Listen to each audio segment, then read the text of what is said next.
The date was May 26, 2020. Me and my sisters were sitting at the kitchen table on the day that my dad passed away, when my baby sister screamed, "Are you okay? What's wrong?" We asked. She just looked at us, pushed her phone across the table, and put her head down. What we saw on that phone was a police officer, like my baby sister, like my dead father, with his knee on a man's neck. So I'm a middle child in my family, and as a middle child, I know my place. Not the place of my older sister, the nurse practitioner, the boss, the very bossy. Not the place of my baby sister, the NYPD police lieutenant, the baby of the family, so spoiled. And in my family, we have the extra oddity of an only boy. I'll just say we call my brother Prince Hakeem. You know, from Eddie Murphy's Coming to America, whenever you like, rose petals and his feet and everything. But I'm a middle child, so I know my place. Any middle children in the audience today? You guys know what I'm talking about? The place where you are constantly striving for attention because your parents have no time for you, which is probably why I'm an overachiever. Or the place where you are regularly arguing a point because nobody's listening to anything that you say, which might be why I'm a lawyer. And yes, I am in therapy. But the point is, I know my place. Knowing my place isn't specific to me. Knowing your place is foundational in America. But the problem in America isn't knowing your place. The problem is any one person being relegated to any one place. The ideology of staying in your place, that's as American as apple pie. And I understand staying in your place as a middle child, but I especially understand it as a Black woman in America. Sometimes I'm like, make it make sense. It feels like being a Black woman is negative 40 points. Every time the Black community begins to excel in our country reminds us to stay in place. Just take a look at the American experience. When slavery ends, convict leasing begins, and those formerly enslaved people are now working for the same people who had enslaved them for free, for getting arrested for things like standing on the street in the middle of the day without a job.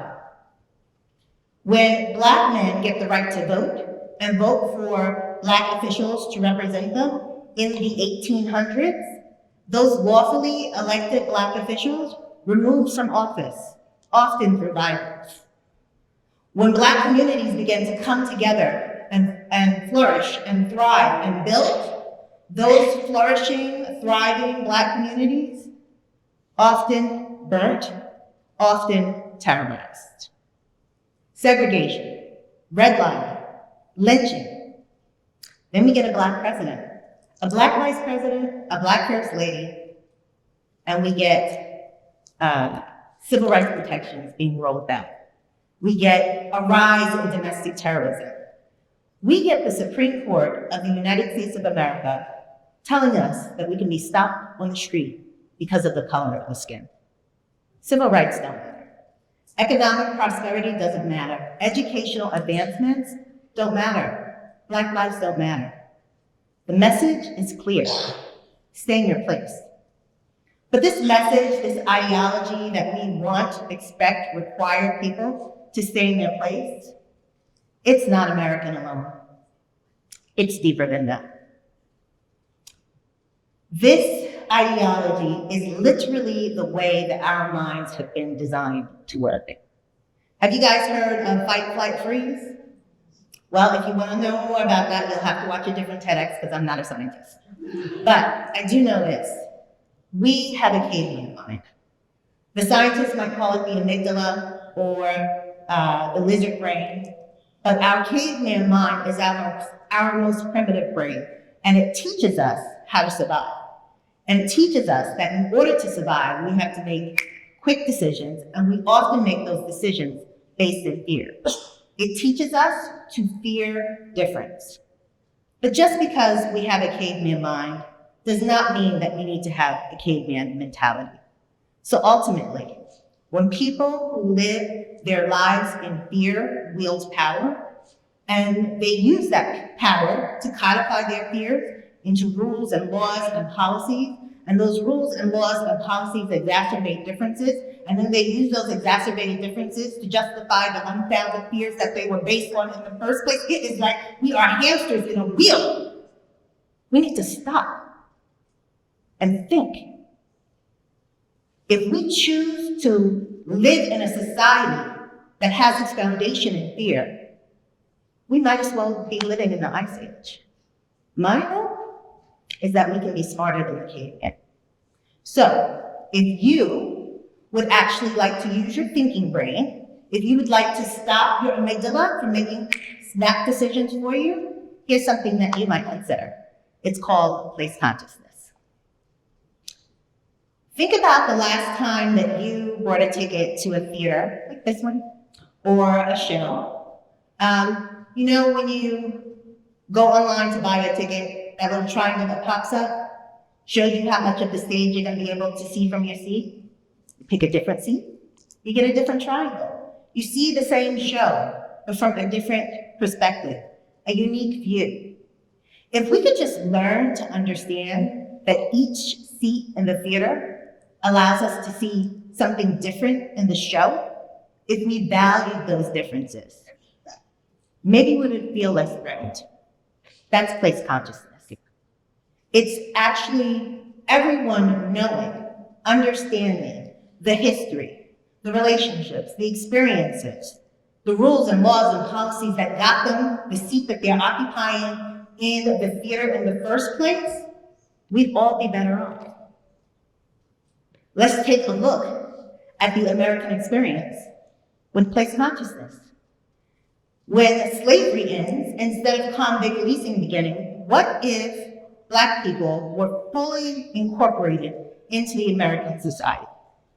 There's one study that shows that the United States lost a cumulative $16 trillion of gross domestic product as a result of racial discrimination over a 20-year period.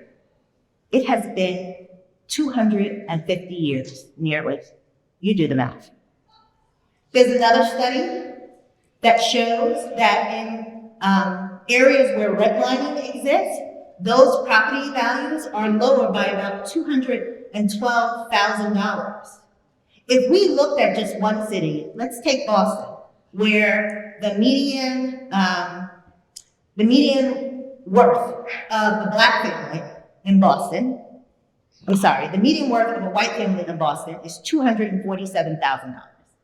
And the median net worth of a Black family in Boston is $8. $8. That was the right number. If we took that $212,000 that those Black families lost in redlining from that other study, we'd virtually wipe out the racial wealth gap. What about lynching? Even the lynching that is still happening today. I remember frantically rushing through the Equal Justice Museum with my girlfriend, my white girlfriend, while she helped me to look for the name of my cousin, Terry Thompson. The year was 1966. My 20-year-old cousin, Terry Thompson, was last seen leaving a nightclub in rural South Carolina, and it would be the last day that anyone would see him alive. The official story was that Terry was walking home in the middle of the night and tragically struck by a truck, a hit and run. But the rumors that flew through that town told a different story. They told the story of a Black man whose friendship with white women sparked outrage. My mom grew up with Terry, and she used to tell me his story all the time. She told me Terry was killed for talking to some white girls. They beat him mercilessly, cut off his genitalia, tied his body to the back of that truck, and dragged him through the streets until pieces of his body were scattered across the world. The message: stay in your place. Now, the doctor who did the autopsy was not place conscious as a white man with strong generational ties to the South. He failed to consider how Terry's race was pivotal in his death. My mom, a civil rights activist, an educator, Black Girl Magic. She sat in a different seat in the theater than the doctor, but still limited, still skewed. She failed to consider that Terry was killed for anything other than his blackness. But Terry was gay. Every day, he showed up as a gay Black man in rural South Carolina in 1966. Stay in your place. Every day across our country, Black people and brown people, immigrants, and LGBTQ+ are being told to stay in our place. And every day, whether Black or white, immigrant, transgender or not, we all have a place in the theater of life. And what you see on the stage is shaped by where you sit in the theater of the world. So know your place. 10 years ago, I survived a brain aneurysm because of the death of my unborn child. I named her Kaylee Hope. Hope because in my darkest times, I knew that hope still existed. And every time I felt weary or overwhelmed or lost, hope showed up. Well, we are in some dark times now, and we need hope. We are being taught to fear difference, to fear being different, to fear making a difference, but hope is greater than fear. Place consciousness teaches us to hope, H-O-P-E, by honoring other people's experiences. Don't let fear win. Let's go back to the kitchen table with me and my sisters. All grew up in the same family, same household, same parents, but we sat in very different seats as we watched George Floyd die. I remember those moments vividly. We were sitting there raging at my sister. What is he doing? He's gonna die. Is somebody gonna do something? In that moment, I knew my place. It was the place of a lawyer, both a prosecutor and a public defender. It was the place of a race trainer who tries to teach people how your identity impacts the way that you see the world. But it was also the place of a mother, of a child with a disability, of a daughter of a police officer, of a big sister, of a parent who held her dead baby in her arms. Place consciousness is not just about history. It's not about biology. It is about how you show up in this world every day, because understanding and recognizing that you have a place is pivotal to knowing it. So, take a moment, take a breath, close your eyes if it helps, and ask yourself this one question. Who have you been taught to fear? Realize that your understanding, your perspective with respect to that person is limited and skewed and incomplete. And valuing your seat doesn't mean that you can't find value in the seat across the aisle. So know your place. Be the somebody who does something by honoring other people's experiences. Because we hate hope. And America, each of you is America, and each of you is hope. So you have to fight, and you have to fight, and you have to fight. And we all have to fight fear with hope. Because hope is greater than fear. Don't let fear win. Thank you.